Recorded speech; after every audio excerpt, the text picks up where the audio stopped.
नमस्कार, मैं हूं सौरभ शर्मा और बड़ी खबर मुंबई से है। सुशांत सिंह राजपूत के 15 करोड़ रुपए के मामले को लेकर ईडी के दफ्तर में पिछले 6 घंटे से रिया चक्रवर्ती से पूछताछ चल रही है और दोपहर करीब 12 बजे से रिया ईडी के दफ्तर में हैं।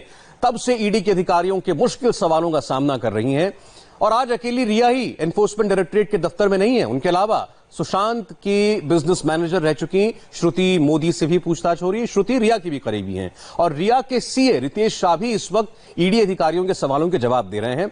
और इन सब के साथ रिया के भाई शौविक चक्रवर्ती से दूसरे राउंड की पूछताछ शुरू हो गई है। शौविक पूछताछ के बीच में अपने सांता क्रूज के घर में एक बार गया, वहां से वो कुछ कागज लेकर के लौटा और 1.5 घंटे के ब्रेक के बाद शाम करीब 4:45 बजे से ईडी दफ्तर में शौविक से दोबारा पूछताछ शुरू हो गई। आपको बता दें कि रिया और शौविक ये दोनों सुशांत की कई कंपनियों में ओहदों पर थे, किसी में डायरेक्टर थे, किसी में और किसी पद पर थे और इनके अकाउंट्स में पैसा भी जाता था, ऐसा ईडी को शक है।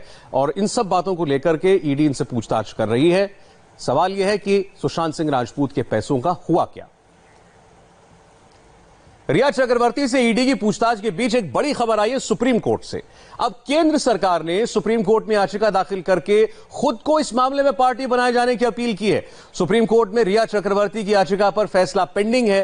रिया ने पटना में अपने खिलाफ दर्ज केस को मुंबई ट्रांसफर करने के लिए याचिका दाखिल कर रखी है और आज केंद्र सरकार ने भी अपनी याचिका में रिया के मामले की सुनवाई में खुद को पार्टी बनाने की मांग की है। यह अपने आप में एक बड़ी खबर है।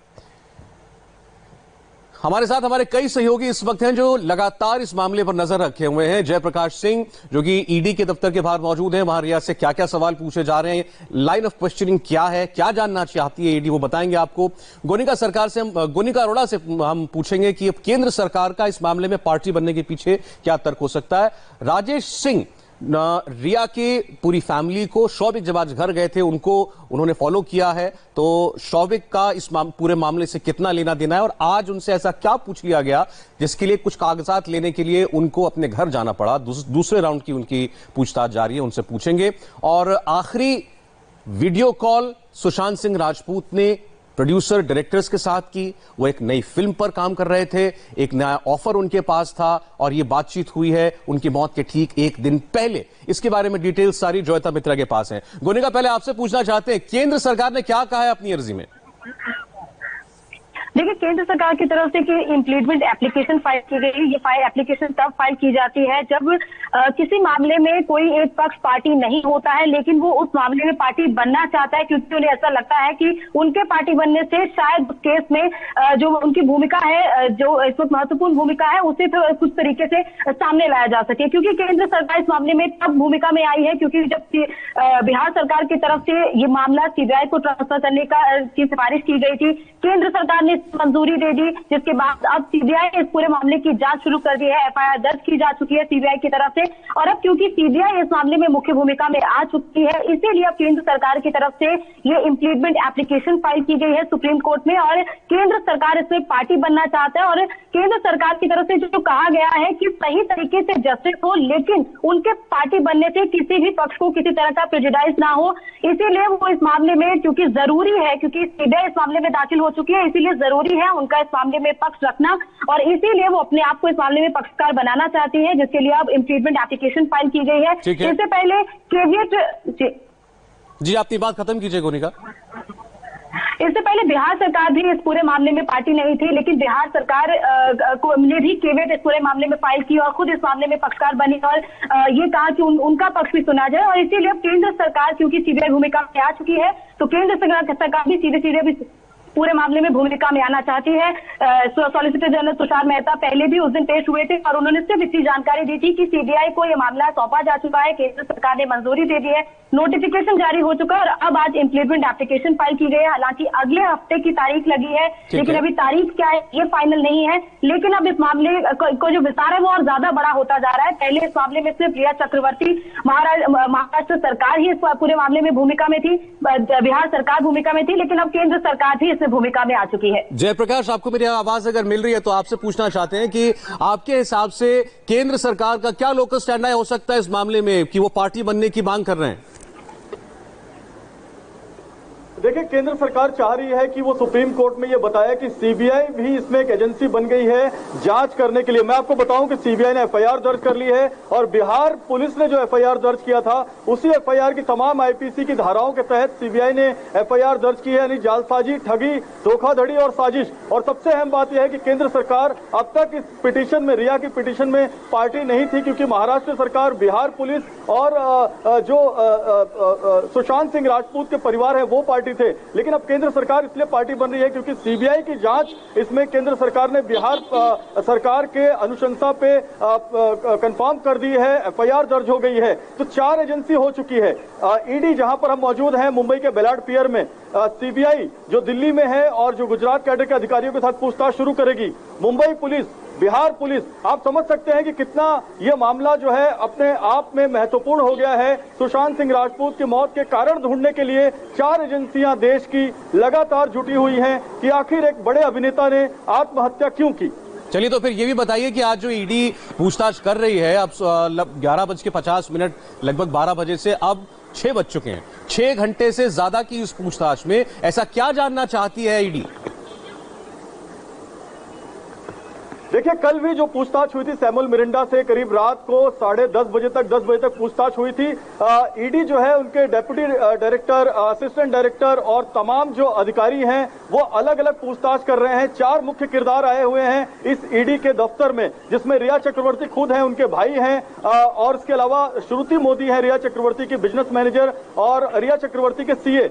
ये पूछताछ सबसे ज्यादा अहम इसलिए है क्योंकि सुशांत सिंह राजपूत के परिवार ने कई करोड़ रुपए के गबन, हेराफेरी का आरोप लगाया है। रिया चक्रवर्ती ने सुशांत सिंह राजपूत से मिलने के बाद कहां कहां चल अचल संपत्ति बनाई, कितनी प्रॉपर्टी खरीदी, कितने बैंक अकाउंट बनाए, कितने कंपनियां खोली, कंपनियों को नवी मुंबई के एड्रेस पर क्यों खुलवाया, बांद्रा के एड्रेस पर क्यों नहीं बनाया, इन कंपनियों में सुशांत की बहन, सुशांत के पिता को डायरेक्टर क्यों नहीं बनाया, अपने भाई को डायरेक्टर बनाया, खुद डायरेक्टर बनी, माता पिता के जो एड्रेस है उसको रजिस्ट्रेशन में, कंपनी रजिस्ट्रार में उसको रजिस्टर्ड करवाया, जो ईमेल दिए हैं अपने भाई के दिए हैं, अपने सीए के दिए हैं। तो आखिर ऐसी वजह क्या है कि रिया की इतनी दखल सुशांत सिंह राजपूत के जीवन में थी? रिया सिर्फ लिव इन रिलेशन में थी, कोई उनकी पत्नी नहीं थी। तो ये जो पूरा का पूरा मामला है, उनके परिवार का आरोप है, उसकी मनी ट्रेल की जांच हो रही है। और इसी बीच में राजेश, ये देखा हमने कि शौविक, रिया के भाई, वो सुबह तो उनके साथ गए थे और फिर बीच में वो निकल करके अपने घर गए, आपने उनको फॉलो भी किया और उसके बाद फिर वो शायद कुछ कागज लेकर के वापस लौटे हैं।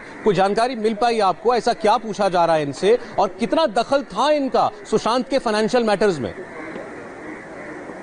देखिए, चारों की अलग अलग पूछताछ हो रही है। शौविक से जो पूछताछ हो रही है वो भी लाइन ऑफ इन्वेस्टिगेशन यही है कि आखिर कंपनियों में वो डायरेक्टर बना तो आखिर क्यों बना, पते जो हैं वो कंपनियों के दूसरी जगह पर क्यों रजिस्टर कराए गए, सुशांत सिंह राजपूत के एड्रेस पे क्यों नहीं दर्ज कराए गए, साथ ही शौविक खुद क्या करता है, उसका क्या इनकम है, उसने कहां कहां इन्वेस्टमेंट की है, उसने कितनी चल अचल संपत्ति अपने नाम पर बनाई, ये भी ईडी जानना चाहती है। और इससे रिलेटेड कागजात जो थे वो ईडी चाहती थी कि वो सामने पेश हो। साथ ही रिया चक्रवर्ती से उनके प्रॉपर्टी के पेपर से मांगे गए थे, वो शायद लेकर नहीं आए थे। साथ ही शौविक ने क्या इन प्रॉपर्टीज के अलावा कोई प्रॉपर्टी अपने नाम पर खरीदी है, अपने माँ या बाप के नाम पर खरीदी है, वो भी ईडी जानना चाहती है। अगर शौविक ने खरीदी है तो वो पैसे कहां से आए हैं, उसके आय का स्रोत क्या है, ये तमाम बातें ईडी जानना चाहती है। कागजात लेकर नहीं आए थे, इसलिए वापस भेजा गया और प्राइम बिल्डिंग में जाकर शौविक को कागजात लेकर आए। राजेश, इस बीच आज एक और बड़ा डेवलपमेंट हुआ है, जोयता से हम उस पर बात करेंगे।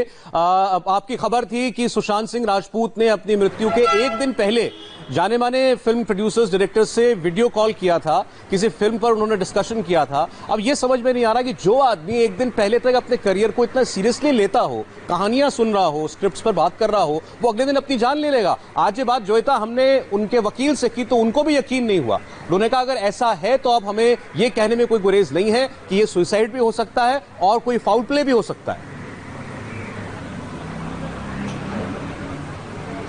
जी बिल्कुल, आप सही कह रहे हैं। ये जब खबर मेरे पास आई तो मुझे भी थोड़ी देर के लिए यकीन नहीं हो रहा था कि ये अचानक ये डेवलपमेंट कहाँ से आई। इसी बात को जानने के लिए मैंने रमेश तुरानी, जो जाने माने फिल्म निर्माता है, मैंने उनको फ़ोन किया रात को।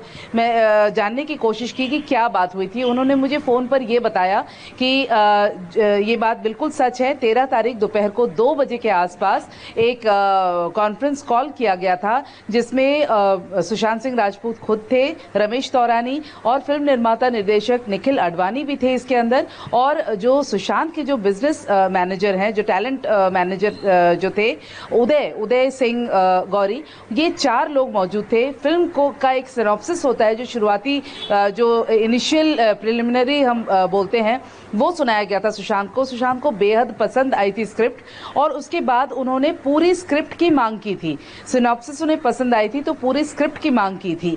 तो वो 20 से 25 मिनट का ये कॉल था, जहां पर मेरे बार बार पूछने पर भी उन्होंने रमेश जी ने यही बताया कि हमें ऐसा कुछ नहीं लगा कि मतलब वो एक किसी दौर से गुजर रहे हैं या डिप्रेस्ड है या उदास है। ऐसा होता तो एक फिल्म को लेकर क्यों बात करते। और एक दिन के बाद ही इस तरह का हादसा जो है वो हमें सामने देखने को मिला। इन सब बातों से यही लगता है कि जितना दिख रहा है आंखों को, उसके पीछे और बहुत कुछ है जो अभी जानना बाकी है। बहुत बहुत शुक्रिया जयप्रकाश सिंह, राजेश, गोनिका और जोयता आपका।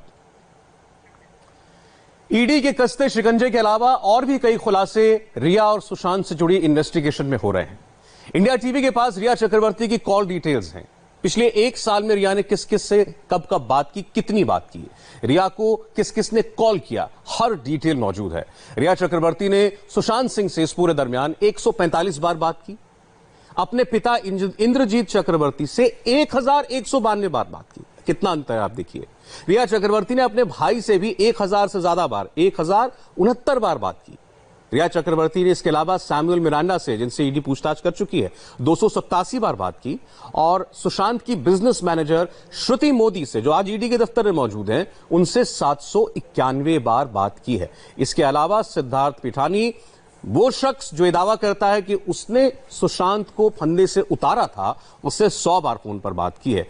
रिया चक्रवर्ती ने इसके अलावा दीपेश सावंत से 41 बार बात की। सुशांत सिंह की बहन रानी सिंह से भी उनकी 4 बार बात हुई है। रिया चक्रवर्ती की महेश भट्ट से ही बात हुई और 16 बार बातचीत हुई। और इसके अलावा उदय सिंह गौरी से 22 बार बात की है। एक्टर आदित्य रॉय कपूर से करीब 23 बार रिया चक्रवर्ती की बातचीत हुई है। ईडी की पूछताछ